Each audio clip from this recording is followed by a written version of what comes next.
Nous voilà à la fin du deuxième exemple. Dans cet exemple, on a revu les fondamentaux de WebScraper.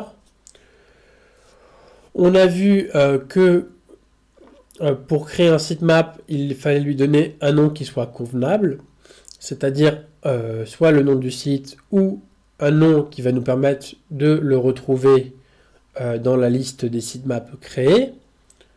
On a vu aussi qu'il fallait donner à un sitemap une URL de départ. L'URL de départ correspond à l'URL où on va récupérer les données. Si on donne comme URL de départ la page d'accueil alors que l'on souhaite récupérer les données de l'annuaire, on risque de récupérer aucune donnée. Ensuite, on a revu tout l'intérêt de créer des éléments. Les éléments, c'est une structure qui va nous permettre ou qui nous permet de partitionner les endroits où on souhaite récupérer le code et éviter pas mal d'erreurs.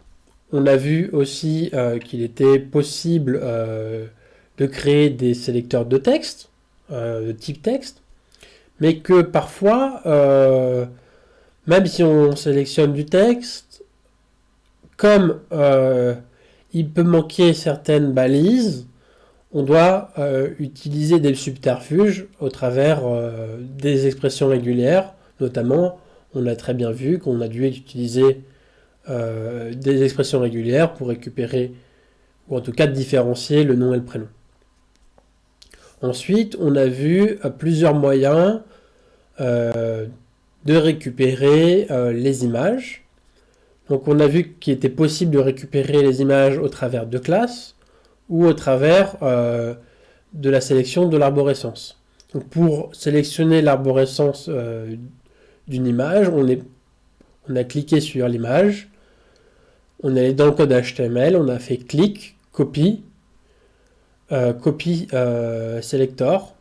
Ensuite, on a copié dans le navigateur le chemin complet et on a récupéré un bout du chemin. Et on a vu que c'était possible donc de sélectionner une image, ou en tout cas de différencier deux images qui sont dans un même élément grâce à leur arborescence. Donc on a vu ensuite qu'il était toujours possible de partager, exporter et importer un sitemap à des amis si on le souhaitait. Voilà. Dans le prochain exemple, on verra un exercice un peu plus complexe. Mais bon, je ne vais pas vous spoiler. Je vous invite à vous faire la main sur des sites encore ou des petits annuaires. Et sur ce, on se voit bientôt. Allez.